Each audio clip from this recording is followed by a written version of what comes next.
7 de la noche, 34 minutos. Bienvenidos y bienvenidos a De la Calle a Fondo. Hoy estamos con otro candidato a la presidencia de la República, a esas elecciones del 27 de mayo. Ya hemos entrevistado a 3 candidatos en esta alianza con...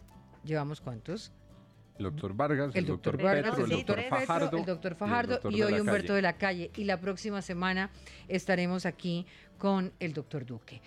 Las elecciones están ya encima y estamos haciendo estas entrevistas en alianza con La Silla Vacía, con Red Más Noticias, para poder en un tiempo más largo del que normalmente se tienen en algunas entrevistas, conocer a fondo a los candidatos. Hemos preparado con nuestros aliados, Juanita León, Juan Lozano, una serie de preguntas para empezar a conocer a Humberto de la Calle, para que ya lo conoce mucha gente, pero que ahora se presenta como candidato a la presidencia de la República.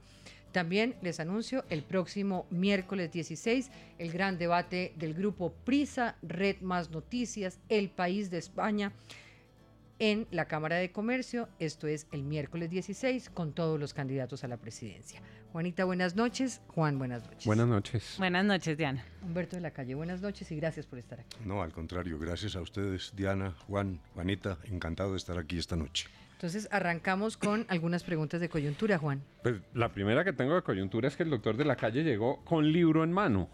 Es un libro que tiene en la carátula como una especie de silueta de Chávez con su boina y se llama El día que Chávez renunció, el golpe en la intimidad de la OEA, que tiene que ver, doctor Humberto, según entiendo, con una demostración histórica de que usted no es un castrochavista.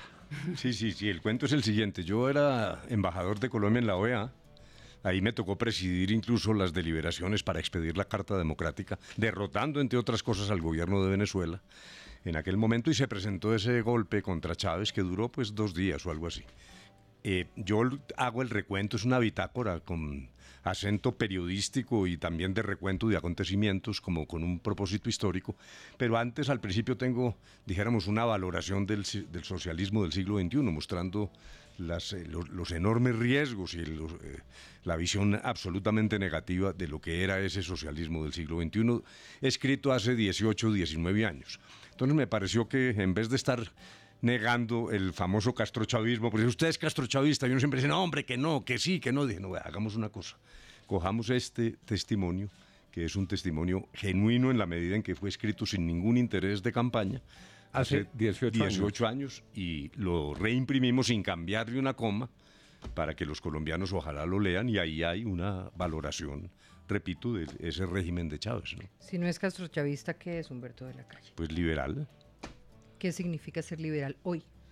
Significa para mí, primero, estar lo voy a tomar más de la coyuntura nacional, afincado y en defensa de la Constitución. No tanto la parte funcional, las cosas funcionales se cambian. Las constituciones son también como un reglamento de copropiedad, eso es lo menos importante. Es importante, pero no tanto. No, pero la esencia, que es particularmente la Carta de Derechos, el tipo de sociedad que nos queremos dar, la no discriminación, el odio por fuera de cualquier consideración, no fanatismo.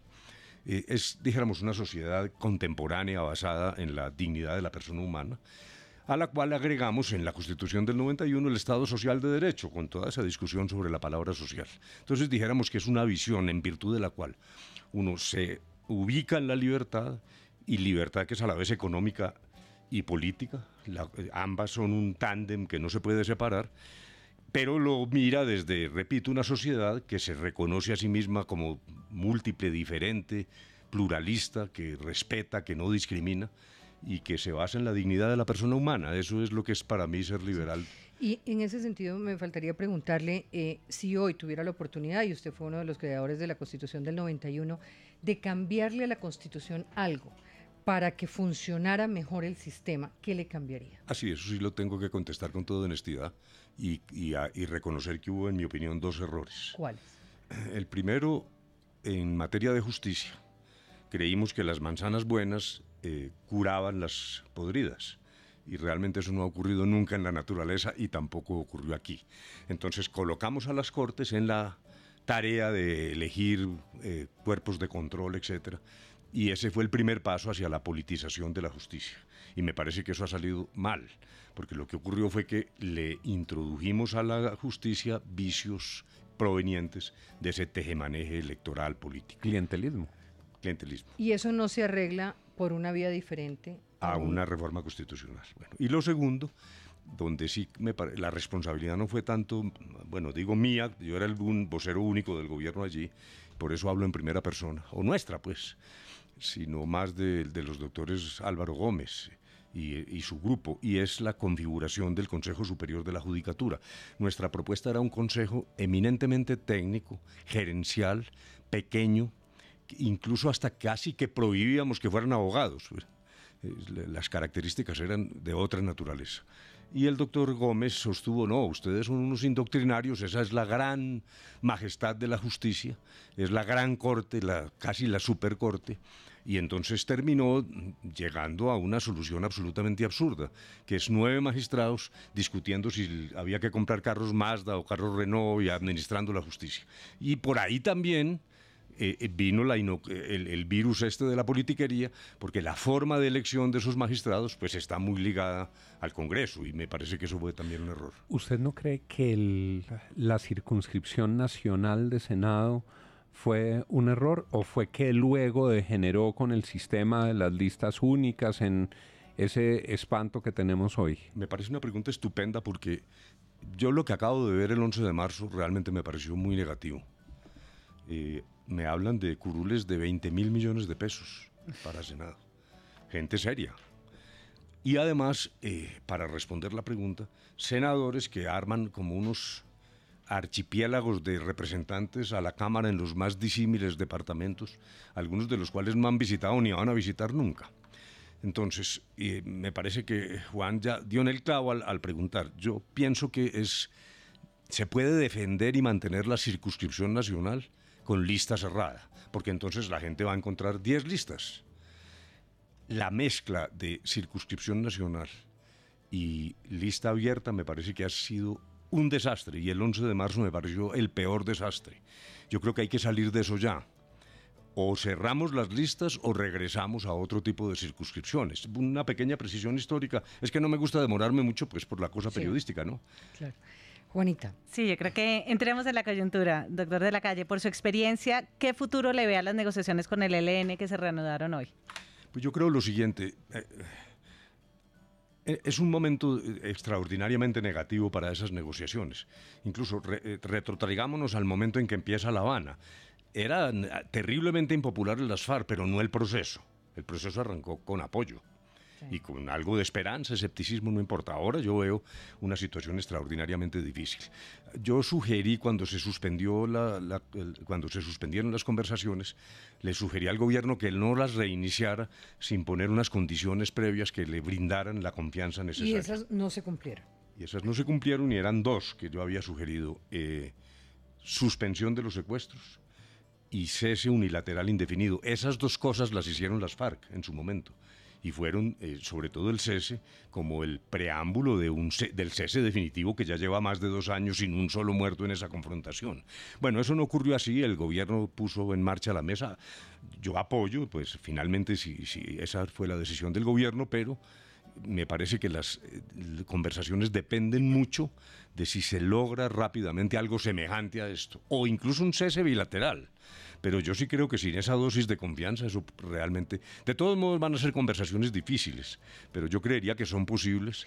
Pero en ese sentido, y retomo de alguna manera lo de Juanita para preguntarle, digamos, hay una vocación per se de diálogo que podría incluso negar que hay realidades que lo impiden, porque lo del ELN plantearía una realidad que dice, ¿por qué vamos a negociar con esa guerrilla? O sea, no hay posibilidad de combatirla, de tomar una decisión en un gobierno suyo de, no, con ellos no. Sí, es perfectamente posible, y siempre esa disyuntiva, incluso frente a las FARC, estuvo. Muchas veces en las conversaciones con las FARC entrábamos en crisis y uno pensaba, bueno, hoy se acabó esta vaina y ya queda pues el otro camino. Luego, siempre eso hay que tenerlo vigente, entre otras cosas porque es imposible negociar si uno no tiene una alternativa, si no está preso de la contraparte.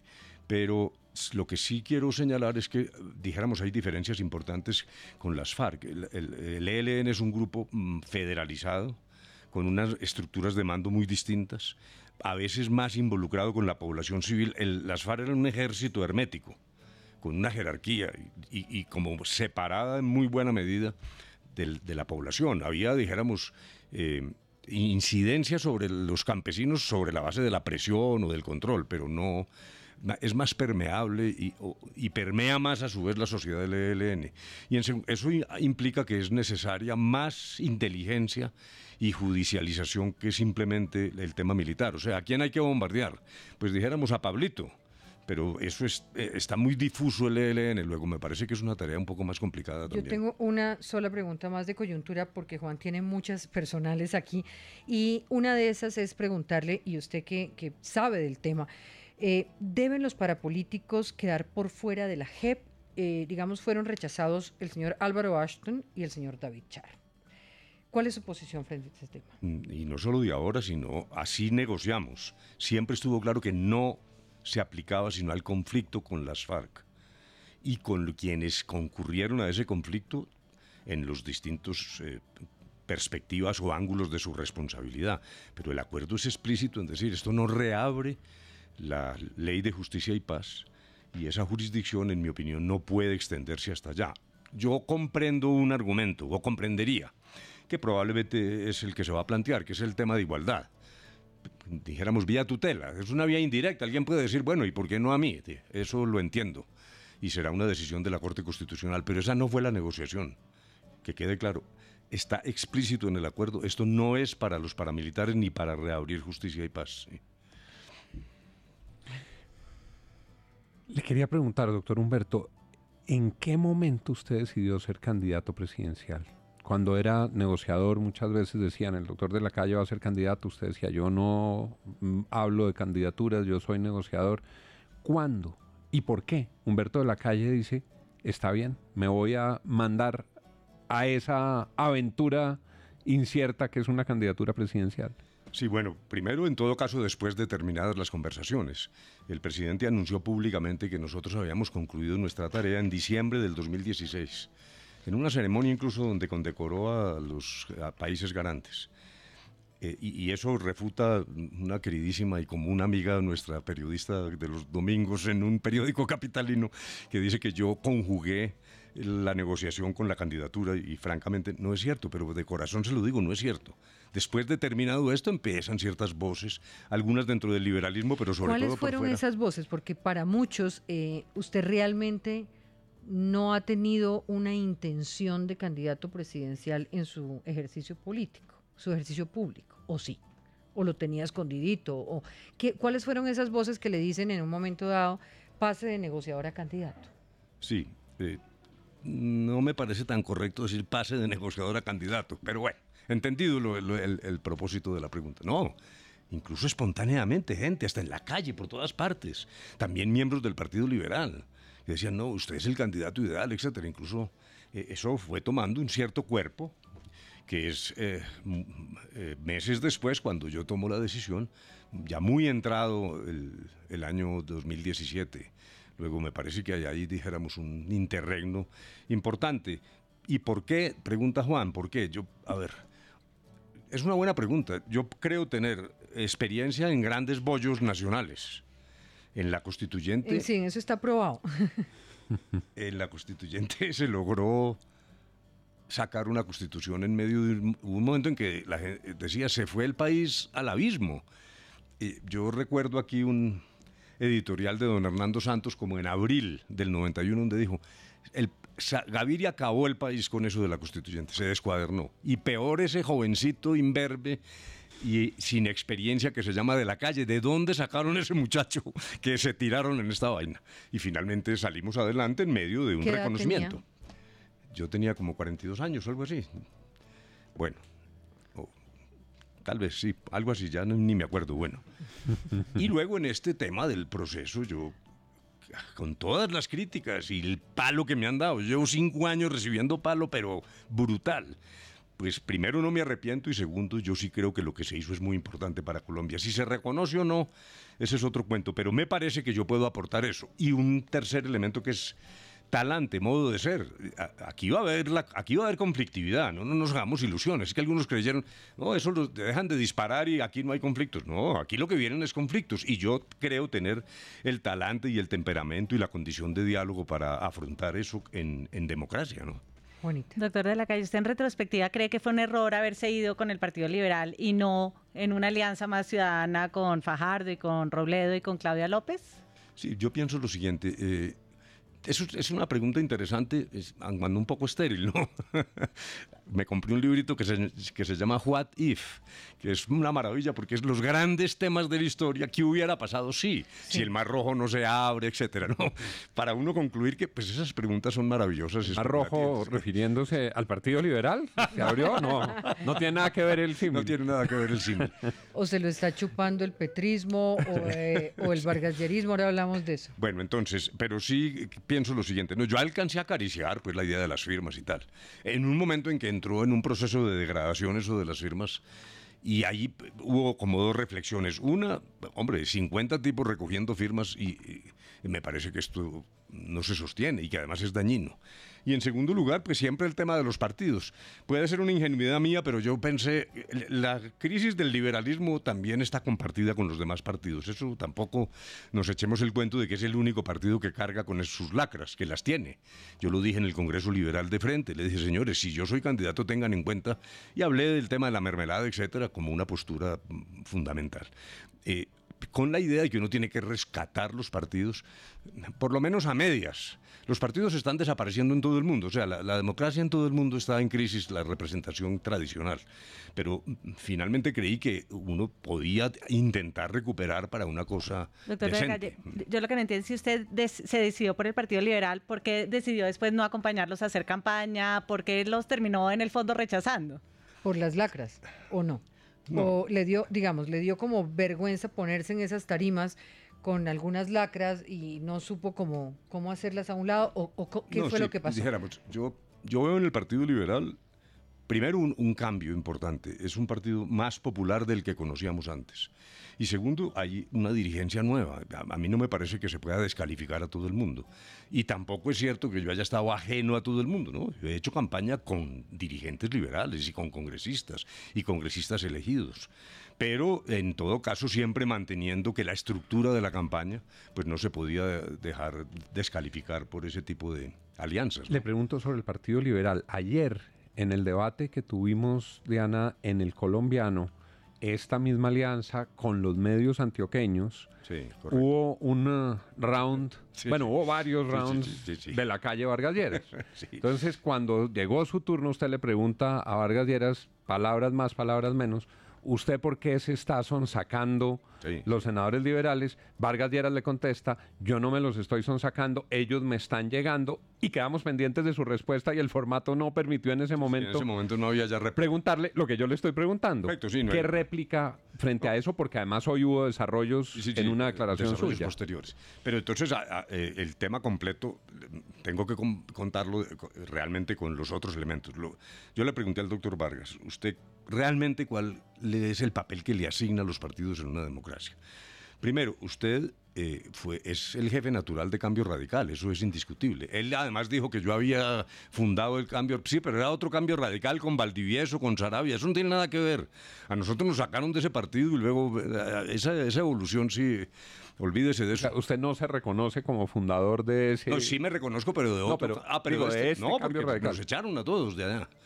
Y ahí hubo el doctor Álvarez Lleras, y no importa. Pero esa primera parte de la réplica de Vargas es incorrecta históricamente, pero eso no es importante. Lo importante, le dije, ¿cuál es el papel que asignan los partidos? Porque usted, primero, es jefe natural de un partido y sin embargo sale a recoger firmas, pero no renuncia a su partido. Incluso le dice a su partido, ayúdeme a recoger firmas, y ahí hay una dualidad que incluso en su momento fue criticada. Y ahora, yo entiendo perfectamente que usted pida votos liberales, eso es totalmente legítimo. Votos liberales, los ciudadanos votan por el que quieren y ese es el ejercicio democrático. Lo que hay en Colombia, sin embargo, es una ley que prohíbe y sanciona el transfugismo.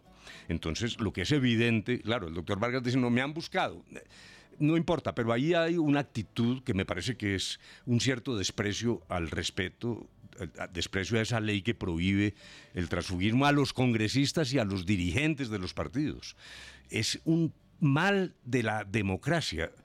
En todos los países de Latinoamérica hay esfuerzos enormes para combatir el transfugismo. Y a mí me parece que él mira con simpatía eso, busque quien haya buscado al que sea, y además sin éxito, como pudimos ver esta mañana en el famoso... Eso le pregunto, ¿hay congresistas liberales que no lo están acompañando a usted, que andan en otras toldas? No. Con Vargas Lleras, con Iván Duque... Con Petro, Ashton. Sí, yo sobre lo de Petro quería, y aprovechando esta misma pregunta, tratar de entender, los que se están yendo con Petro, digamos, por ejemplo, hay en el Atlántico hay ya personas que han expresado que se estarían acercando a esa campaña. ¿Usted cómo lo entiende? ¿Lo entiende como aquí estas encuestas no me favorecen a Petro y la coherencia, digamos, más cercana sería estarse con él? ¿O cómo lo entiende usted? No, sí, primero, a ver... En la dirigencia liberal, en aquellos que están obligados a no incurrir en transfugismo, yo no veo ninguna fisura. Claro, alguien en su intimidad puede decir, ese de la calle es como un tipo raro ahí, y como no ofrece mermelada y no anda con recibiendo hojas de vida, puede pues que uno no le caiga extraordinariamente bien a algunos, pero eso es un tema, dijéramos, de la intimidad de cada quien. Me parece que en esa estructura realmente dirigente del Partido Liberal nadie se ha salido. Repito, ahora, cada quien sí puede prepararse para la eventualidad de la segunda vuelta, etcétera. Como incluso en la famosa entrevista de César Gaviria con Yamid Amad, dijo, él como director del partido tiene que estar pensando en escenarios futuros. Pero aquí no se ha salido nadie de los que están obligados. Ahora, votantes, sí. Esa puede ser, dijéramos, un raciocinio. El tema de las encuestas, que realmente es complicado. Yo no peleo nunca con las encuestas, pero eso sí genera confusiones. Yo tengo encuestas internas con resultados completamente distintos a los que están saliendo, pero no voy a hacer una guerra de encuestas. En la última que hice yo estoy empatado con Vargas Lleras, pero bueno, dijéramos, esa me parece que no es la discusión. Cada votante tomará sus caminos. Yo pienso que puede haber votantes para una hipotética segunda vuelta. Si yo no paso, yo creo que es posible que yo pase. Yo insisto en que es posible y lo digo con sinceridad, porque el Partido Liberal tiene músculo suficiente para lograrlo. Si el Partido Liberal se deja hacer eso de estarle sonsacando gente, pues allá el partido, pero forma de lograrlo sí hay. Ahora, si no ocurriese, para que tampoco yo incurra aquí en la exageración de siempre, de yo voy a ganar y me envuelvo en la bandera nacional, no. Si eso no ocurre, pues claro que habrá que tomar decisiones. Pero yo allí veo dispersión. Hay gente que me comunica que preferiría a Petro, otros que dicen, no, yo me voy para donde Duque, y algunos donde Vargas Lleras. Luego, a mí me parece que eso es totalmente especulativo. Ahí algún expresidente dijo una vez, la única encuesta que vale es la de la registraduría. Luego, no, yo estoy a fondo trabajando en esta vaina y con ánimo de salir adelante el 27. Tenemos que hacer una pausa en este momento, pero ya regresamos. Regresamos en esta alianza de Red Más Noticias, La Silla Vacía, Hora 20 de Caracol Radio. Hoy estamos con De la Calle a Fondo.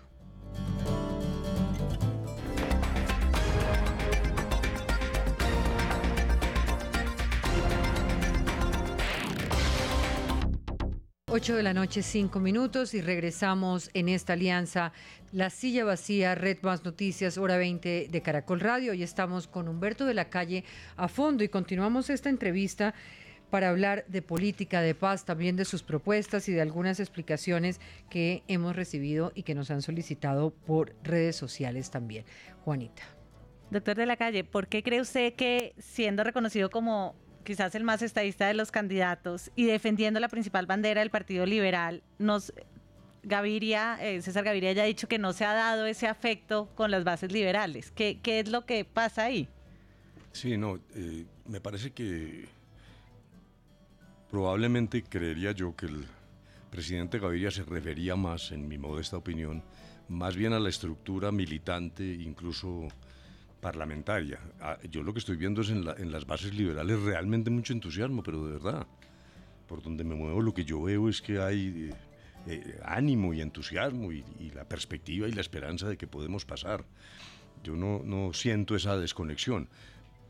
Puede ser, dijéramos, que ya en la estructura de la militancia, en la cúpula, haya personas con cierta frialdad. Dijéramos que probablemente yo no soy el candidato más típico, dijéramos, en términos del ejercicio político.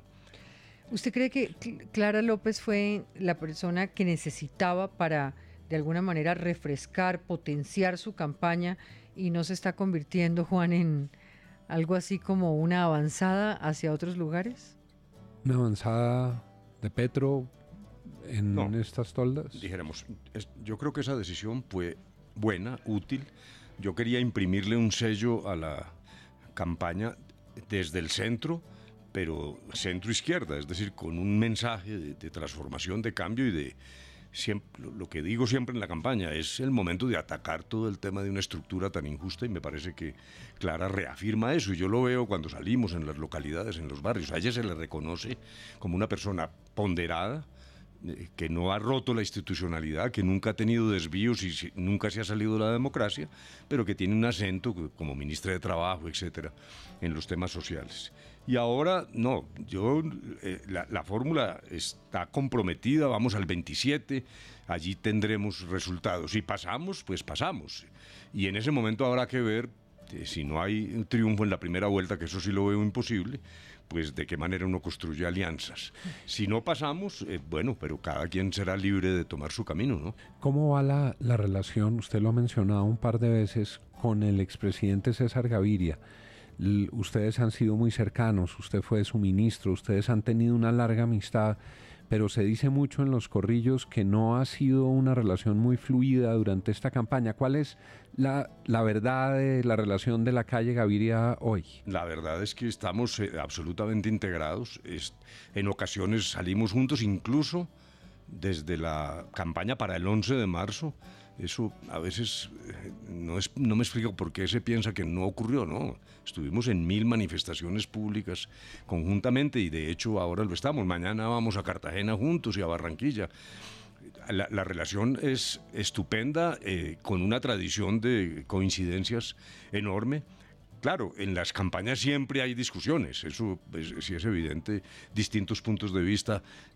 Una campaña es una cosa terrible porque todo el mundo cree tener la razón y el candidato siempre está, dijéramos, un poco, lo jalan del saco, pero no ha habido realmente ninguna circunstancia que implique como un rompimiento o algo de esa naturaleza. En esas discusiones de la campaña hay unos ejercicios autocríticos, supongo yo. ¿Cuáles, digamos, como los errores que usted reconoce o a qué cree usted que se debe que no esté repuntando en las encuestas? ¿Qué le están cobrando? ¿Cree que le están cobrando un sector del país y habría entonces que decir que el uribismo triunfa y los del no triunfan en ese proceso de negociación con las FARC? ¿Cree usted que le cobran qué? Pues yo digo que varias cosas. En primer lugar, en el ideario colectivo estaba la idea de la democratización de los partidos y se entendía que ese era un valor democrático. Cuando damos el paso de la consulta, surge el tema del costo de la consulta, que fue legítimo. El primero que dijo eso cuesta 44.000 millones, perfecto. Pero usted hoy sabe que la consulta era mejor en marzo. ¿Hoy reconoce eso? No, ya voy a explicar por qué no, sí. Bueno, pero entonces, a partir de allí, en mi opinión, y lo veía en las redes, lo que hubo fue un proceso de utilización de esa suma de dinero para hacer daño, un verdadero proceso de linchamiento. Esto se convirtió en una situación donde mi preocupación no es lo que le pase a De la Calle, eso es lo de menos, sino cómo cambian los valores de una sociedad que ahora nos duele más el costo de la democracia que el ejercicio mismo de democratización de un partido.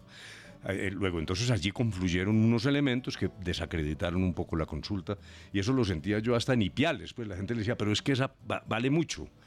No, pues claro, es más barata la dictadura. Ese sería como una de las cosas que cree que le cobran. Pero ¿usted cree que se ayuda a democratizar el partido? Porque parecería que lo que hizo fue todo lo contrario, pues de sacar a Galán, a Vivian. Pero ya voy, porque eso ocurre por razón de la fecha, sí.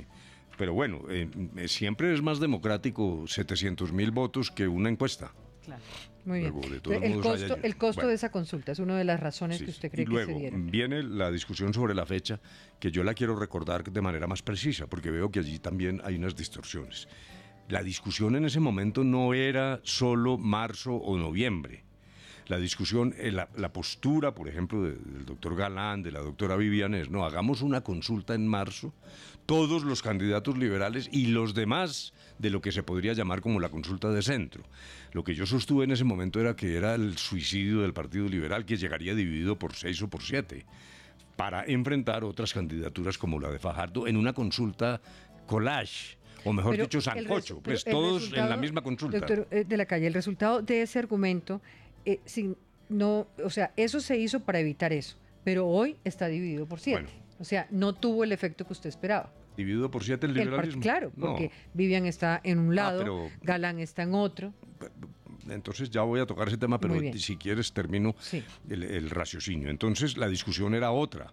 Era no solo la fecha, sino las características, el clamor para que hubiese una consulta del liberalismo, siempre en el entendido de que haríamos una consulta interpartidista posterior. Tan evidente era eso que quedó escrito en la papeleta con la que votó la gente. Decía, voto por fulanito de tal para que sea candidato del partido o para que concurra a una consulta interpartidista, que además en el ambiente siempre estaba claro que era con Fajardo.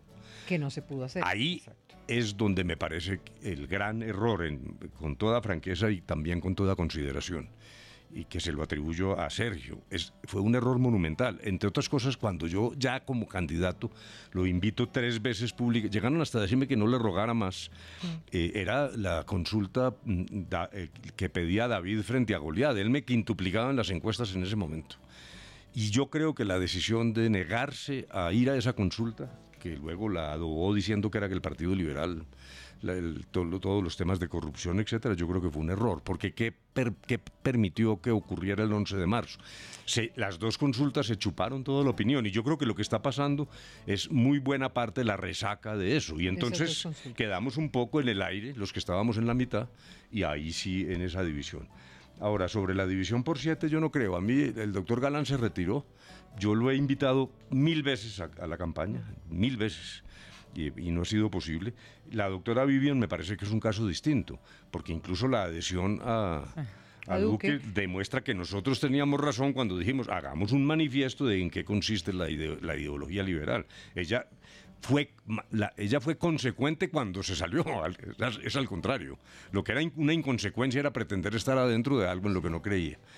No, yo veo el Partido Liberal ahí completo, pero, digamos, y funcionando. Esta autocrítica es una lectura bastante acertada, digamos, de que no tener la interpartidista con Fajardo implica que hay una atomización de los candidatos que deberían estar unidos.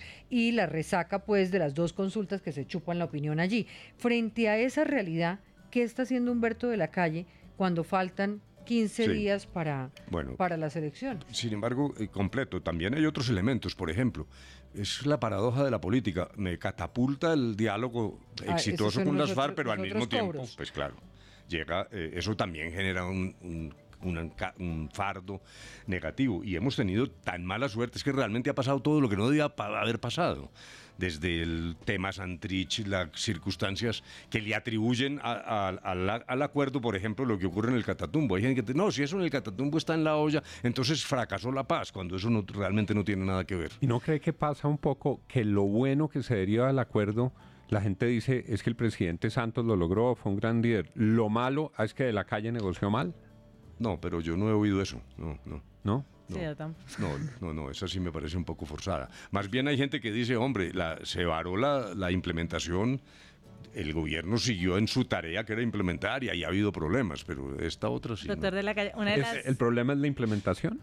No, pues yo sí creo que ha habido dificultades, demoras desde las zonas de normalización. Dijéramos que es también, el Estado colombiano es paquidérmico. Es muy fácil ahora decir que es la implementación cuando desde el primer momento, desde la firma, desde esa reunión en Cartagena, desde el Colón, desde todo, ya había un castigo, digamos, de la población, de la sociedad al proceso. Sí, claro, no es indiscutible. Yo estoy absolutamente de acuerdo. Más lo que pasó en el Congreso, bueno. Doctor de la Calle, usted y Sergio Jaramillo defendieron durante meses o casi años que las FARC deberían pagar algo de cárcel antes de participar en política. Y eso se volvió realmente la clave del triunfo del no. Y eso lo negoció este equipo paralelo de juristas que nombró Santos precisamente como para aligerar la negociación. ¿Usted cree que de pronto habría sido mejor haber insistido un poco más y seguir en la línea en que usted y Jaramillo traían frente a eso? Sí, no, y contesto con toda tranquilidad y sinceridad, no. El día, nosotros planteamos lo de los máximos responsables y la cárcel un día de enero. Ya no me acuerdo del año, pues se le pierde la evaluación del tiempo, sí.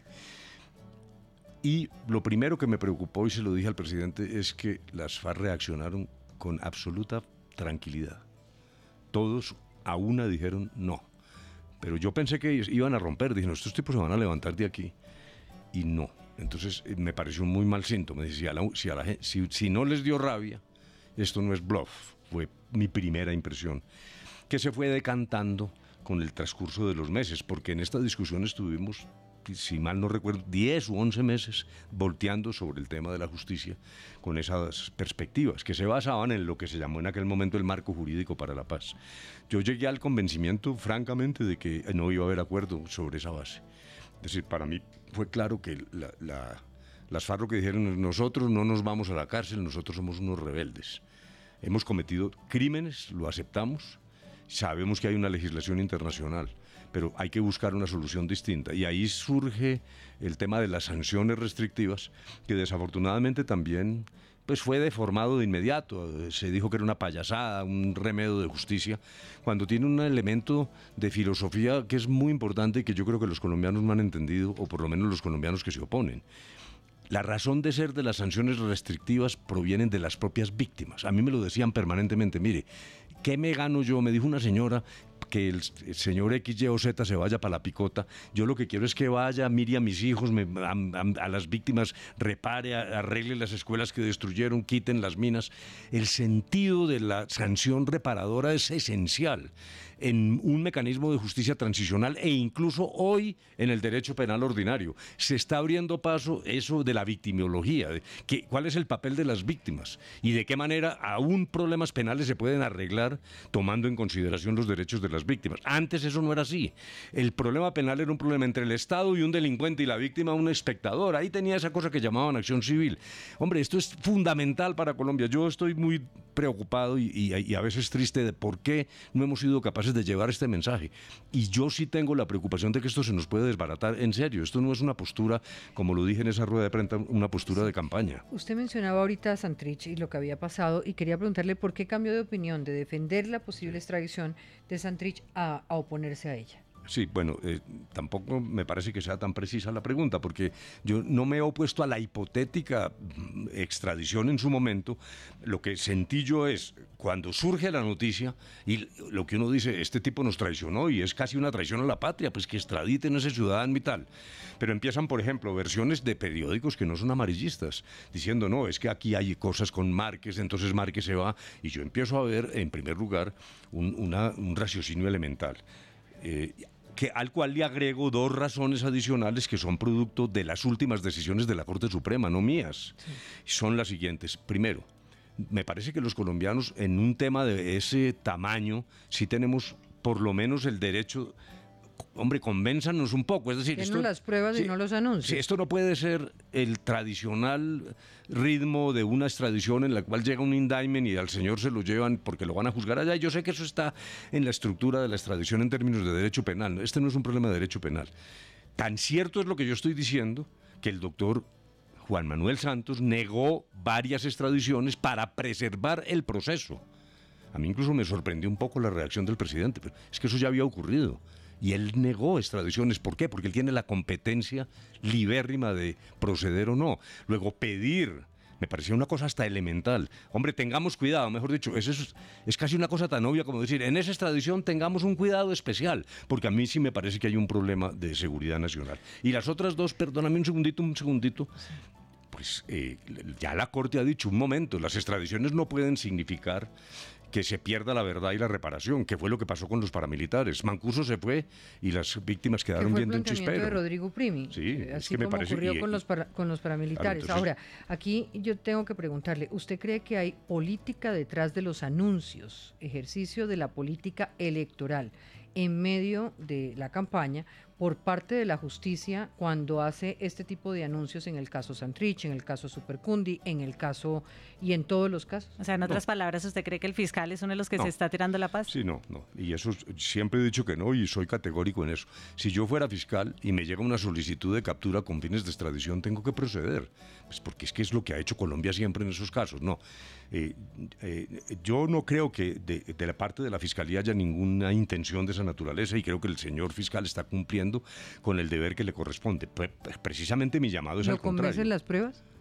No, es que no la sabemos, es que ese es mi llamado, por Dios. Ahí salieron unos videos y tal, no, pero esto tiene que tener un examen más juicioso, es todo lo que yo he pedido. Y no me he opuesto a que al final extraditen al señor, entre otras cosas porque si es responsable de eso, yo me sentiría... Previa confesión de la verdad, supongo. No, claro, no por eso, lo que dice la Corte. Sí. Es que ya es lo que está ocurriendo, por Dios. Doctor la Corte en las últimas extradiciones siempre ha dicho, acepto la extradición, pero que primero dé la verdad y repare. ¿Y quién tiene que valorar esas pruebas?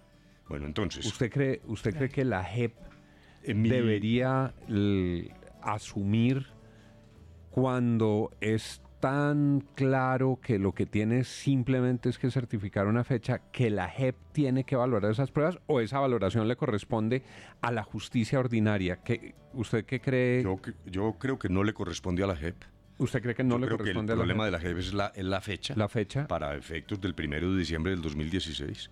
La Corte, siguiendo su propia jurisprudencia, es lo que yo pienso, seguramente va a decir, aún si la autoriza, pues va a decir lo que estoy diciendo yo en este momento. Bueno, pero... O sea, la Corte valorará. La Corte sí, dijéramos que en la técnica de la extradición, pues una Corte no valora las pruebas porque justamente de lo que se trata es un mecanismo de cooperación para que lo juzguen allá. Pero en este caso, o el mismo presidente, aquí casi que hay un problema más bien diplomático de sentarse con los americanos a decir, a ver, sincerémonos en esto, porque es que yo sí creo que puede haber riesgos enormes para el proceso de paz. Es una palabra interesante, sincerémonos en esto. Sí. Y allí tendría yo que decirle si aquí hay un doble juego de los Estados Unidos en este tema o de qué manera lo manejaría usted. Sí. Y esto para que fuera una última pregunta, hacerle la invitación de que hablemos al futuro, porque nos hemos concentrado mucho ya en esta parte y lo que nos quede un poco en lo que es la posibilidad de su programa de gobierno. Sincerémonos. Cuando usted dice sincerémonos, decirle a los gringos sincerémonos, lo plantea en este caso y en qué otros. No, lo fundamental es, yo en esa rueda de prensa que causó tanta escozor, planteé varios temas. Primero en un mensaje que era, hombre, tengamos cuidado. Es hasta bastante elemental, insisto. Esta no es una extradición cualquiera. Segundo, ¿qué ocurrió en el Congreso? Dijéramos, el Centro Democrático con todo derecho se opuso. Vino el no y etcétera. Eso está bien, eso es democrático. Pero una cosa es oponerse y otra sabotear. Porque lo que ocurriera que el Centro Democrático incluso se salía de las sesiones para no votar. Y luego viene la voltereta de Cambio Radical, enormemente preocupante. ¿Cómo es posible que el Cambio Radical, que estuvo con el señor vicepresidente dentro del gobierno y se retira para su campaña, y entonces Cambio Radical no solo cambia de opinión, sino que entorpece claramente las discusiones en un acto de filibusterismo? Se perdían se demoraban las ponencias, las ponían allá, las demoraban varias semanas, que es uno de mis reclamos que le hice un día, incluso un poco airado al doctor Duque, porque él me llamó mentiroso y le dije, no, perdóneme, yo eso sí no se lo puedo tolerar. Usted está diciendo que hay un limbo, que es una cosa que Juanita alcanzó a decir ahora. Hay un limbo entre el momento en que los señores entran al Congreso, los señores de las FARC, y el momento en que va a operar la JEP. Y eso es lo contrario de lo que prometimos. Y ahí me dijo que yo mentía. Le dije, no, señor. El acuerdo lo que dice es que el 23 de febrero del 2017 tenía que estar funcionando la JEP, que era precisamente para evitar ese limbo. No se pudo. Yo no voy a hacer aquí demagogia y creo que hay distintas responsabilidades, incluidas las FARC, que tienen esa manía de estar negociando todo. Luego, yo sí creo que ese limbo es malo. Yo entiendo que a la gente no le guste, que lleguen primero a la JEP. Pero primero, lo que me parece... Que lleguen primero al Congreso. Que lleguen primero al Congreso y después a la JEP. Sí, lo dije mal. Segundo, pero hay varias responsabilidades, entre otras las del partido del doctor Duque y de él como congresista. Entonces, lo que yo le increpé fue, a mí no me llame mentiroso. El acuerdo quedó claramente y bien negociado. Lo que sigue es responsabilidad de muchos. Puede ser que el gobierno se demoró, puede ser que las mismas FARC, insisto, tienen esa manía negociadora. Pero ahora no nos atribuyan a los que negociamos una falla que no corresponde al acuerdo. Pero más allá de eso, me parece que eso quedó resuelto por la Corte Constitucional de una manera que me parece correcta. Es decir, los señores entran el 20 de julio y el día que los llame la JEP y los condene a reparar en el orejón en Briceño, pues tienen que irse, casi que es un problema hasta de hecho. Los señores no pueden estar asistiendo a sesiones del Congreso cuando tienen que estar pagando una sanción. Arranquemos con algunos temas importantes que tienen que ver con salud, con economía. Y ¿le parece economía o arrancamos con salud? Yo creo que economía. Doctor de la Calle, usted habla de hacer un acuerdo entre el Estado y las empresas para ampliar lo que se produce en el país. ¿Cómo sería ese acuerdo? Sí, yo lo que estoy proponiendo es, dijéramos, una idea se llaman los megaproyectos, que me parece que son, yo lo concibo como, no las zonas francas tradicionales, que además a veces se usan de manera que es poco productiva para Colombia. Hay hasta zonas francas unipersonales para una ¿Un ejemplo empresa. de una de esas cuál sería? No, dijéramos, hay algunas que realmente no se justifican y que me parece que no son productivas.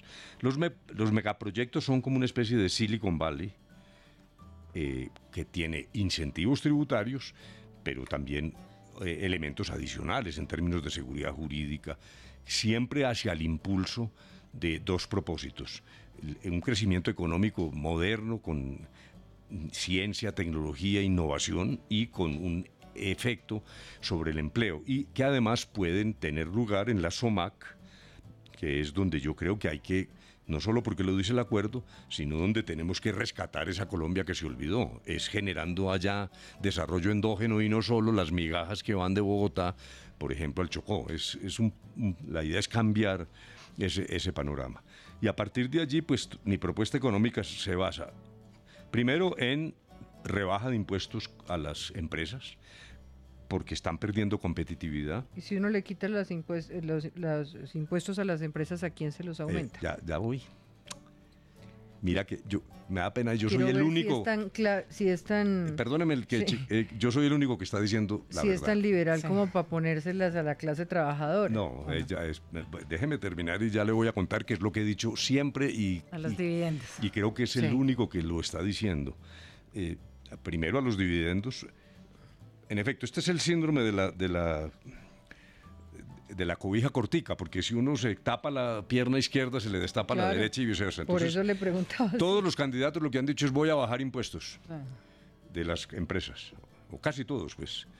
Sí, pero ahí se abrió un hueco. Entonces yo sí tengo forma de taparlo con claridad. Uno, el gobierno anterior decretó tal cantidad de exenciones y privilegios tributarios, muchos de ellos absolutamente improductivos, producto más bien del lobby el de Uribe. El gobierno de Uribe. Y allí hay entre 5 y 6 Y en las reformas últimas se mantuvieron. Claro. Sí. Allí hay entre 5 y 6 billones con B. Y yo voy a examinar una por una de esos privilegios con el ánimo de recortar, de eliminarlos. Puede haber algunos productivos, es más, puede haber algunos nuevos. Por ejemplo, yo creo que obras por impuestos es una gran idea. Como también uno puede establecer, por ejemplo, incentivos para las empresas que cuiden el ambiente. Ese es el tipo de incentivo que sí me parece que es válido. Planteando ese tema también. Entonces, allí tenemos ya un ingreso importante. Segundo, lo que dice el doctor Duque es: no, eso en la lucha contra la corrupción y la evasión, ahí está la plata. Puede estar, pero eso me parece bastante especulativo, qué pena. Con una promesa tan gaseosa uno no puede cuadrar un presupuesto. En cambio, en segundo lugar, yo sí sostengo el tema de los dividendos. ¿Cuál es el problema de Colombia? Tributario. Es paradójico, porque es un sistema enfermizo que consiste en que muy pocos pagamos impuestos. De los que pagamos impuestos, más pagan los asalariados en proporción que los verdaderamente ricos. Gravamos las empresas seguramente porque es más fácil perseguir a las empresas, y las personas naturales prácticamente pagan muy pocos impuestos, sobre todo los ricos más ricos. Luego yo lo que propongo es una tarifa más progresiva para los verdaderamente ricos, personas naturales. Y yo soy el único que estoy diciendo eso, y entonces hay asesores que me dicen: no sea bruto, ¿cómo dice eso? Porque usted lo que hace es perder votos. Pues sí, es que a mí francamente la tesis... ¿O financiación para la campaña? Sí. Bueno, sí, ese es otro lío. ¿Está quebrada la campaña? Pues no, yo estoy trabajando con lo del gobierno, sí, ¿qué puedo hacer? Pero déjeme terminar, es que... ya se me perdió el hilo. No, estaba hablando de impuestos. Rebaja los impuestos a las empresas, pero grava los dividendos. Revisa una por una el tema de exenciones. Y grava progresivamente a los más ricos. Y ahí Sí. Segunda diferencia también con el doctor Duque, porque la idea del doctor Duque es francamente lo que llamábamos desarrollismo, es favorezcamos a los ricos porque eso va bajando por goteo a los pobres. Se ve claramente en la reforma rural. La propuesta del doctor Duque, lo cito casi entre comillas, es exención de 10 años de impuesto de la renta a la empresa agropecuaria y dejar quieto el predial rural. Yo quiero que la empresa agropecuaria le vaya bien. Es que, entre otras cosas, el acuerdo de la reforma rural tenía énfasis en los campesinos, pero habría la posibilidad de otras formas de explotación del campo, lo dice textualmente. Pero eso se llama agroingreso seguro. Y lo digo sin la connotación maluca, no. Esa es la peor solución, porque eso lo que hace es, primero, pretermitir la solución a los campesinos, que en mi opinión es prioritaria. Esto se nos puede volver a desbaratar si no estabilizamos el campo. Y en segundo lugar, por ejemplo, la oferta para Tumaco. No, lo que hay que poner es palma africana. Palma africana consiste en coger un campesino y degradarlo. Ya ni siquiera va a ser campesino, sino empleado de unos señores que producen palma africana con inversiones enormes. Yo no estoy de acuerdo con eso. ¿Estaría usted de acuerdo en ese sentido con una propuesta de Petro que habla de sustitución de tierras? No, yo no creo que es necesario lo que está diciendo Petro, y ahí también tengo diferencias con él. Y luego yo, por ejemplo, eso del ingenio de los señores Ardila, me parece, eso en el fondo sí tiene como un cierto tinte de provocación, así textualmente él no haya dicho expropiación. Pero es que la estructura es muy distinta.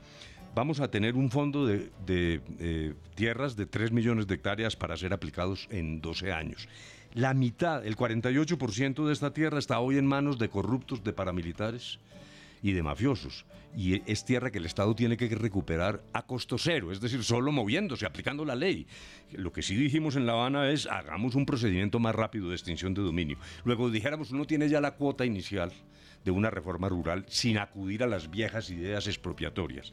Y el resto, nosotros no tocamos la legislación preexistente. Esto es extraordinariamente importante, puede ser difícil de explicar. El fondo de tierras es como un coco, una cosa vacía, a la que le entran tierras. Esta legislación, que es la que permite que entren tierras, nosotros no la modificamos. Nunca se cambió la norma de la extradición como hipótesis final con indemnización, que existe pues hace 2000 años. Luego ahí hay realmente una presentación muy equivocada de lo que significa la reforma rural. Tengo que ir a una pausa para despedir además a la audiencia de Red Más Noticias, que retransmite la totalidad de esta entrevista mañana. Mañana y hoy al final de la jornada. Al final de la jornada, mañana, esta parte que queda faltando, que son 25 el último minutos. Segmento. Y la vuelve a transmitir mañana completa. A partir de las 11 de la mañana. A partir de las 11 de la mañana. Para despedir a nuestros televidentes y continuar con De la Calle a Fondo, hacemos una pausa.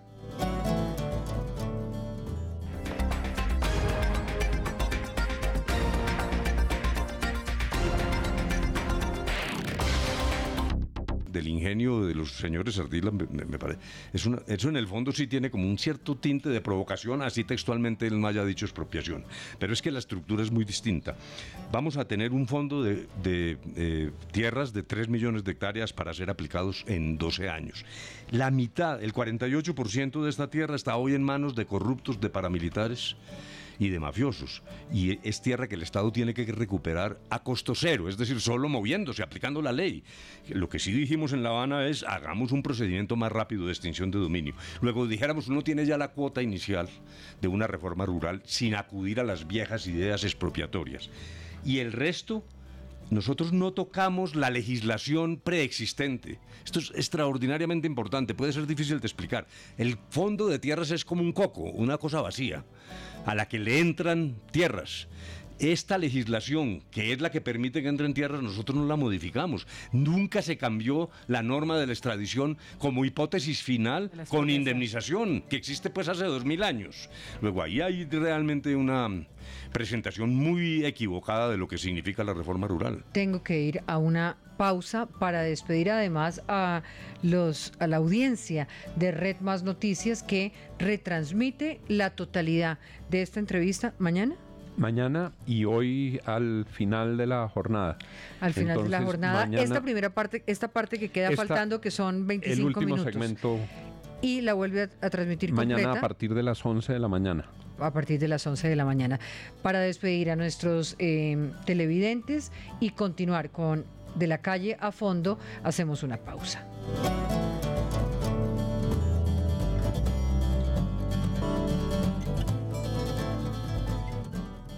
Servientrega, logística oficial de la selección.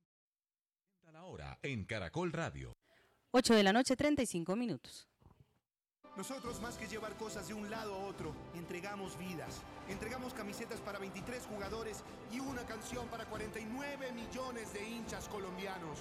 Entregamos sueños, porque más que llevar guantes, entregamos un arco al que no le entra un solo gol. Entregamos esperanzas, entregamos orgullo, para que ellos entreguen todo en la cancha. Nosotros entregamos todo por ellos, porque somos la logística oficial de la Selección Colombia. Servientrega 35 años. De corazón, gracias.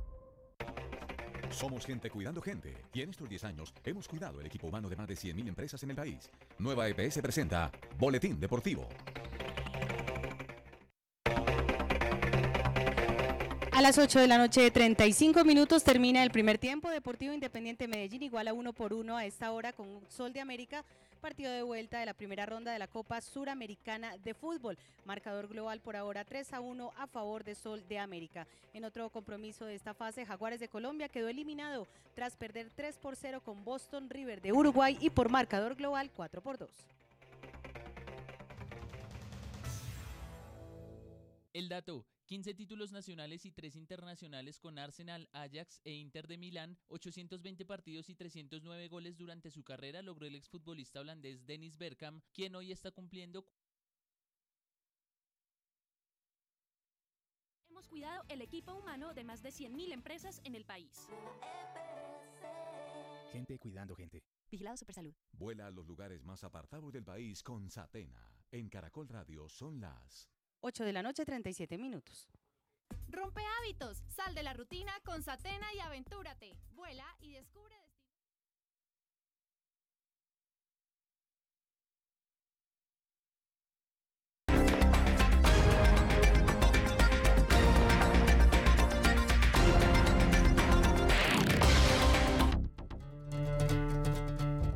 Regresamos en esta última parte de la entrevista de La Calle a Fondo, silla vacía, que está con detector de mentiras también hoy. Estamos como con siempre, detector de mentiras. como Hasta la con todos madrugada. los candidatos hasta la madrugada. Red Más Noticias, hora 20 de Caracol Radio. Y hablábamos un poco de esta propuesta económica, de la reforma tributaria. Pasemos, antes de irnos al tema de salud, yo quiero preguntarle, usted hablaba ahora de megaproyectos, de inversiones que necesitan tener un blindaje muy importante frente a la corrupción.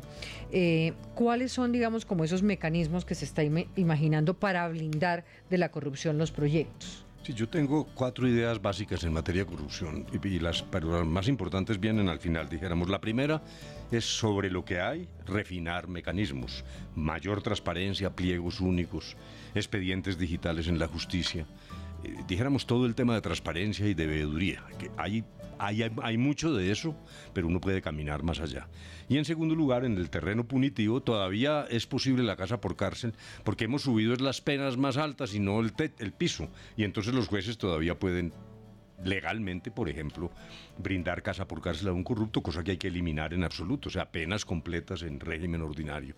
Todo el tema propiamente penal. El segundo es la tecnología. Yo creo que ahí este sí es totalmente innovador. La Conferencia Mundial de Corrupción en Londres en el 2016, hoy es posible saber la ruta del dinero, es posible saber, el dinero deja huellas.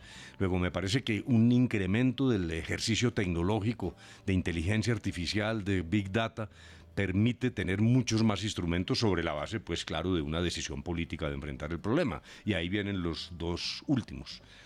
Primero, el tema político, porque realmente la forma como está funcionando la política es el hábitat donde surge la pequeña y la gran corrupción.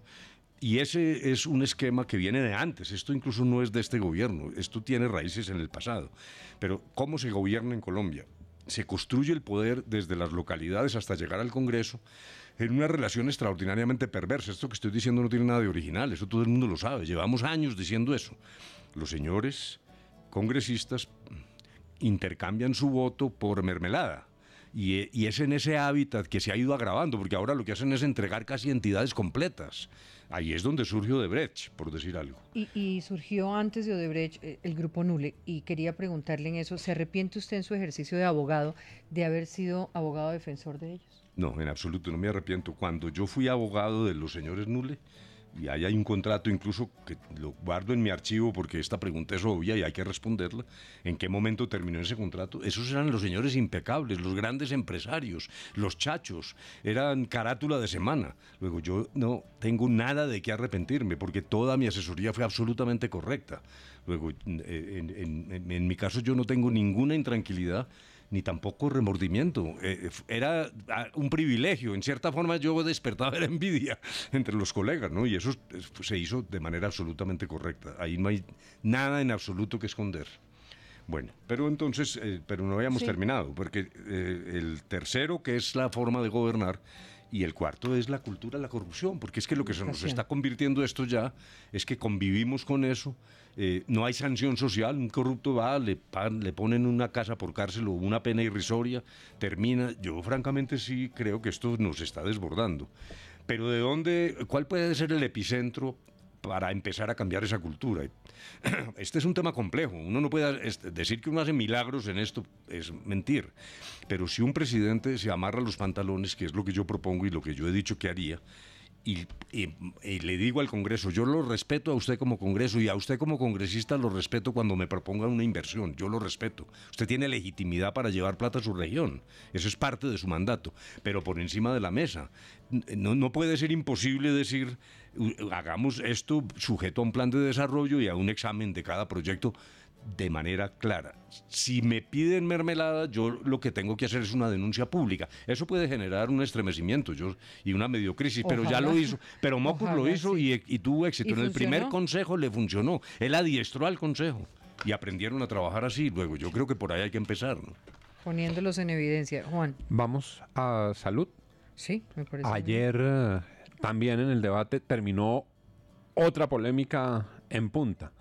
En el debate de Medellín. En el debate de Medellín con el doctor Vargas Lleras sobre el modelo de salud y la medicina familiar y la atención personalizada con historia clínica única de cada ciudadano. ¿Cómo es el modelo de salud que está proponiendo Humberto de la Calle? Sí, y dijéramos la discusión con el doctor Vargas, ahora la revisamos, realmente es un elemento incluso relativamente menor, en el cual yo creo que él está totalmente equivocado, pero bueno. No, yo parto de la base. En Colombia no hay un sistema de salud realmente. Lo que hay es una industria de la enfermedad. ¿Qué es lo que yo quiero decir con esto? Eso suena como muy altisonante, como campaña, ¿no? Pero es verdad. Mire, hay unas EPS que reciben plata por cada afiliado y eso se llama pago por capitación. Entonces ellos reciben una plata a costo cero incluso. Y entonces a través de unas IPS se esperan a que uno se enferme y el señor que tiene una enfermedad va y algunos los atienden muy bien porque no se trata de hacer demagogia y a otros muy mal. Yo estoy muy preocupado.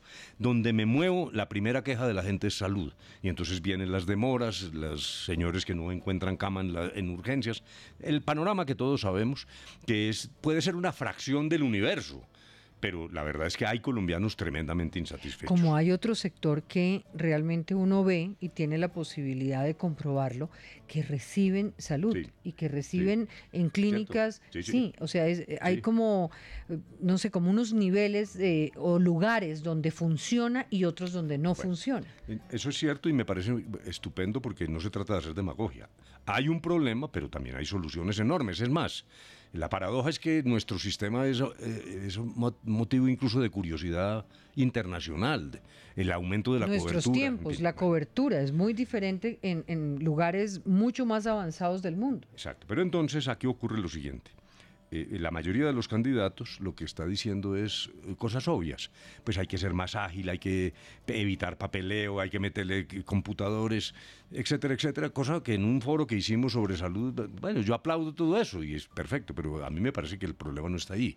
El problema está en el modelo. ¿Y el modelo en qué consiste? En que el propósito de tener una medicina preventiva y promoción en salud no se ha cumplido porque nuestro sistema es un sistema para unas enfermedades atendidas unas veces bien y otras veces mal. ¿Qué es lo que yo quiero decir? Ahí surge la controversia con nuestro querido doctor Germán. Y confiésenos si va a acabar la CPS. No, claro, es que ya voy para allá. Las EPS como están no son viables porque están simplemente cumpliendo una tarea de intermediación. Ellas se quejan, también les deben plata, también el no post las complicó, eso todo es cierto. Y todo eso hay que hacerlo. Por eso esto tiene unos desarrollos, llamemos ya de ingeniería en el sentido de lo que hay que hacer. Pero yo me voy al modelo. Mire, los canadienses que están tremendamente adelantados en esto, los elementos médicos de la salud solo son el 11%. Lo que tiene que ver con medicina. La salud es producto de la higiene, del deporte, de la dieta, del medio ambiente. ¿Cuál es la principal voy a poner este ejemplo que es el más claro de lo que yo estoy tratando de decir. La principal causa de consulta en Bogotá es enfermedades respiratorias. ¿Por qué? Por el diésel y por la polución. Es que nos estamos enfermando con el aire que respiramos. O sea que la salud no es solo el problema médico. Yo propongo, y ahí viene la discrepancia, un esquema de medicina familiar. A ese médico familiar le asignamos un número de familias que tiene que velar por ellas, en forma tal que el pago no sea solo por afiliado, sino con un estándar adicional, de tal manera que aquellas entidades que cumplan los estándares, mejor dicho, yo pago más un plus por la salud y no solo por la enfermedad, es lo que yo quiero decir. Yo reconozco los gastos pues que ocasiona la enfermedad, pero le voy a premiar al que tenga mayor prevención para que esto sea real y no simplemente una aspiración como ha sido hasta ahora. La discrepancia es bastante, aparentemente menor con el doctor Germán. Él dice, ¿un médico especialista en familia? No, por Dios, ese es un error. En Colombia hay más especialidades que en Estados Unidos y que en Europa. Aquí tenemos una multiplicidad de especialidades. ¿Por qué? Entre otras cosas porque hay un negocio. Porque ahora no son las universidades las que acreditan las especialidades, sino cuerpos gremiales médicos que un muchacho tiene que pagar para obtener su especialidad, tiene que revalidar esos títulos. Hay un problema, pero el error está en creer que a mayores especialidades uno mejora el sistema. No, el médico que es la puerta de entrada, que es un médico familiar, pero el médico general con carácter resolutivo es el que hemos perdido. Los médicos generales hoy son obreros de las EPS llenando papelitos todo el día. No tienen ninguna capacidad de decisión. La EPS que más recursos recibiría no es la que tenga más enfermos, sino más alentados. Exacto, sí. Pagar por los alentados, eso me parece bien. Pagar por los alentados. Sí, pero óigame que les voy a decir para que no crean que esto es ficticio. Ayer estuve con un grupo que se llama 14+1 en Medellín, que son las 14 clínicas más importantes de Medellín, y el director de la clínica Soma me decía...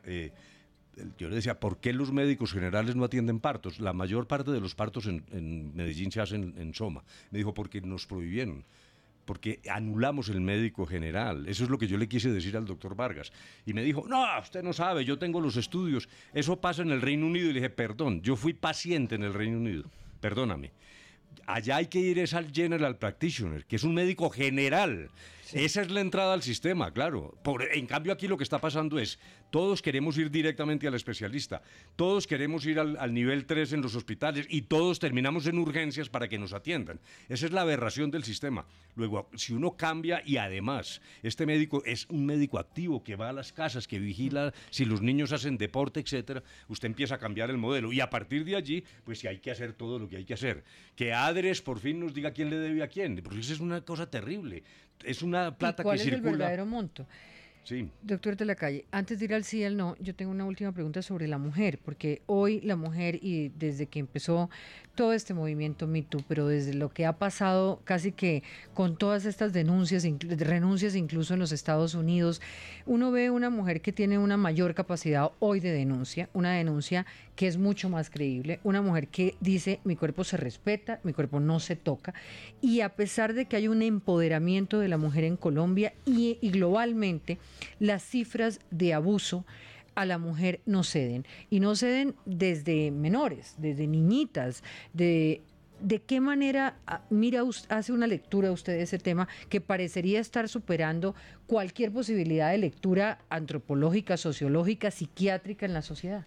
Lo primero, aquí hay un problema de roles. Es una estructura de roles anticuados y anacrónicos, en mi opinión, discriminatorios, que terminan convirtiendo a la mujer como en un apéndice del hombre, en la cosificación de la mujer, en virtud de la cual pues el hombre macho se siente dueño del cuerpo de la mujer, como el famoso Mike Tyson cuando violó a una niña y dijo, ¿para qué se puso esa minifalda? Si no se la hubiera puesto, yo no la hubiera violado. O sea, termina simplemente victimizada varias veces. Pero además quiero recordarle y contarle a los oyentes que a propósito de estar estudiando este tema, para un programa que podrán ver el próximo o podrán escuchar el próximo lunes, hay sentencias de la Corte en Colombia donde está involucrado ese señor Leonidas Bustos, donde se ha dejado de condenar a hombres que han violado o abusado de una mujer porque la mujer no haya colocado resistencia. O sea, esto llega al sistema judicial. Eso es absolutamente dramático. Y yo fui juez en mi juventud. Hubo un caso donde la Caja Agraria despidió a un tipo porque abusó de una muchacha, trató de tocarla ahí en el archivo. Y entonces el juez de primera instancia dijo que el despido era justo y el tribunal dijo que no, que porque la muchacha se vestía de manera insinuante. Luego eso que yo estaba hablando es cierto, como tú lo dices. ¿Cómo se cambia? Un momentico, pero es que yo sí quiero traer aquí un tema extraordinariamente importante y que es condenar la actitud del Centro Democrático y de los voceros del no cuando utilizamos el enfoque de género en La Habana, que era, en primer lugar, reconocer la mayor victimización de la mujer como madre, como esposa, como hija, como objeto de violencia sexual, como objeto casi de esclavitud sexual.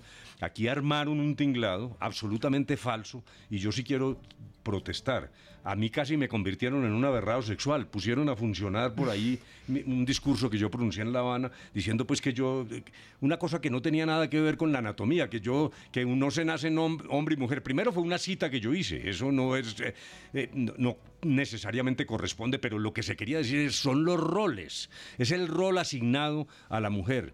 Primero por una ausencia de capacidad económica, de libertad económica. Sin libertad económica la mujer es un apéndice del hombre y en esta sociedad machista lo es más. Y en segundo lugar, el rol, lo dijeron los voceros del no, de una manera para mí absolutamente inaceptable. Dijeron, no, es que el papel de la mujer es la iglesia, la cocina y los niños. Y ahí arranca esa minusvaloración de la mujer, que es la que empieza a permitir todo tipo de... ¿Y cómo se transforma? Bueno, entonces, no, primero lo que yo quiero decir es, fundamentalmente, lo que tenemos que seguir los colombianos es entendiendo el valor y la capacidad de la mujer de realizarse como ciudadana, como agente económico, como persona que toma decisiones políticas. Cuando yo estaba chiquito, mi mamá me decía, no se meta a la cocina, que eso es cosa de mujeres.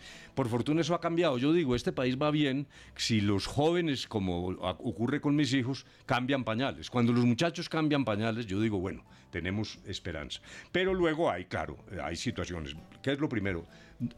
Palabra de mujer, para mí, creerle a la mujer, que es un poco lo que tú dijiste. Ningún tipo no mata a su pareja de un momento a otro generalmente, sino esto es una continuidad. La va matando. Y es una continuidad de hechos. Ella va a las comisarías de familia y no le paran bolas. Lo primero que le dicen, no, tranquilízate, mira, ¿por qué no hablas con tu madre? Eso es un eslabonamiento de hechos hasta cuando ocurren estas tragedias. Entonces, lo primero es, hay que articular las comisarías de familia con la fiscalía, que hoy no existe, son dos mundos separados. Hacer un enorme esfuerzo de formación de las personas que tienen que atender estos casos para que entiendan que cuando la mujer dice es en serio, no es para esperar, no es para dejarlo después. Luego viene todo el tema de penalización, que es absolutamente necesario, y un entorno de articulación de acciones que yo quiero que presida el Ministerio de las Mujeres. Y ahí tengo la otra discrepancia con el querido doctor Vargas. Es que no se trata de molestar, hombre. Pero mire, un segundito. Es que nos quedan 2 minutos. Pero en tres segundos digo esto. Preguntas de sí o no. No, pero déjeme que le hable del Ministerio de las Mujeres. Porque el doctor Vargas lo que dice es Ministerio de la Mujer y la Familia. ¡No! Es mejor no hacer nada. Eso es sumir a la mujer nuevamente en los roles, entender. No, usted váyase a cuidar los hijos, que aquí estamos los hombres que somos los que hacemos política. Yo me opongo a eso. El ministerio mío es el de las mujeres, para que haya transversalidad en la acción de las políticas públicas frente a la mujer. Bueno, muy bien, Juanita, nos vamos con sí o no. ¿Usted le duele que Santos haya apoyado a Vargas y no a usted, a pesar de que usted hizo su principal legado? No. Realmente, sinceramente, no me duele, ¿no? Pues él realmente yo creo que está apoyando a Vargas, sin duda, pues eso es cierto. Pero bueno, pues él pensará que es que de mí dicen que yo soy mal político y yo digo que sí, yo soy mal político. porque yo no... ¿Apoyaría el metro elevado para Bogotá? Sí, por una razón. Dijéramos, yo entiendo, hay unas discrepancias y Petro expone sus ideas. Óyeme, pero no nos puede pasar otra vez que volvamos a empezar. Yo asesoré a Virgilio Barco en el metro de aquel entonces, que era utilizando los corredores férreos. Hace 45 años. No, hace 45 años. Un poquito menos. 40 o lo que sea. Imagínense. Luego, yo sé de qué estoy hablando. Donde esta vaina no se haga ahora, no se va a hacer nunca. Volvemos a esperar 10 años. Yo sí creo que eso existe. Y además, yo ahí sí tengo una crítica a Petro en el debate. En el debate sobre Bogotá. Él dijo, no, el 7 de agosto yo abro la licitación y punto. ¿Cómo así? El señor Peñalosa fue elegido, consultó con el Consejo, hay un COMPES, etcétera. ¿Cómo así que el doctor Petro piensa que llega y desoye lo que ya existe porque él tiene su convicción? Bueno, pero entonces hagamos un trámite democrático. ¿Pero eso no puede acaso ser el 7 de Peñalosa agosto. no desoyó también lo que ya existía? No, pero democráticamente. Él presentó sus estudios, fue al Consejo, hubo un COMPES, el Gobierno Nacional aprobó los créditos, es distinto. No, yo no sé quién tenga la razón, a mí me convence que el metro elevado es más barato, que el suelo de Bogotá es muy inestable, etc., pero ese es un tema técnico. Yo lo que digo es, en este momento, hombre, por fin tengamos un metro y lo que hay está a puertas de salir. Ahora no volvamos a empezar pues esa discusión. ¿Invitaría al presidente Santos, si usted gana la presidencia, a que sea embajador de su gobierno? Claro, si él lo desea, me sentiría muy honrado, naturalmente, sí. Doctor de la Calle, ¿a usted le gusta la idea de Héctor Riveros de que sus seguidores y los de Fajardo hagan como una consulta virtual y el que gane voten todos por ese? A mí me parece una idea estupenda. Lo que pasa es que, primero, puede ser un poco tarde y segundo, si vamos a juzgar por las encuestas, es un poco inocua, porque la suma de Fajardo y yo supuestamente no da para alcanzar a Petro, dijéramos. Pero aún así, ¿usted le parecería chévere respetar ese resultado? A lo siguiente, ¿no? Yo voy a ir a la primera vuelta y voy a ir sobre la base de independientes, de personas que están de acuerdo con lo que yo propongo y también con pensamiento liberal y militancia liberal, los que me quieran acompañar. Después, naturalmente, que hay que hacer unos tipos de alianzas que, en mi opinión, deben hacerse alrededor de quienes defiendan la paz. Ese para mí es un aglutinante. Y si en ese escenario la paz la defiende Petro y quedan Petro y Duque, ¿usted apoyaría a Petro? No, yo no sé y no voy a contestar eso porque me parece que hay que esperar, me parece que es demasiado precipitado, yo quiero pasar a la segunda vuelta, yo veré. Sí. Lo que sí quiero decir, en lo que sí quiero ser categórico, entonces respondo al revés. Yo no creo que al país le convenga el doctor Duque y la inspiración del doctor Uribe, eso lo he dicho 1000 veces y no me corro de eso. Pero eso no necesariamente implica un acuerdo con Petro, porque con Petro también tengo enormes diferencias. Me parece que Petro tiene un cierto carácter, ha propuesto una asamblea constituyente casi permanente en las regiones. Hay una serie de propuestas del doctor Petro que yo no comparto. Ese va a ser un problema si a eso llegamos. Por eso yo lo que le digo a quienes me oyen es, precisamente para no estar en ese dilema, que a mí no me parece un buen dilema, pues aquí estoy yo, ¿no? Y lo que dicen, no, yo quiero, De la Calle es el mejor, pero no voto por él porque no va a ganar. Ese es un sofisma. Pues claro que no voy a ganar si no votan por mí. Yo lo que pido es que voten por mí. Sí. Pues con eso nos despedimos, doctor Humberto de la Calle. Gracias por estar con nosotros en este espacio bastante largo, pero en el que tuvo la oportunidad de contarnos y de contarle a los oyentes y a los televidentes. Ya saben, mañana después de las 11 de la mañana esta entrevista en Red Más, Detector de Mentiras también en La Silla Vacía. Claro. Sí, que lo pongan, y lo esperamos entonces el próximo miércoles en el gran debate del Grupo Prisa, Red Más, el país de España, para ahí sí, más que contestar preguntas, debatir. Debatir, muy bien, perfecto, mil gracias. A ustedes, gracias.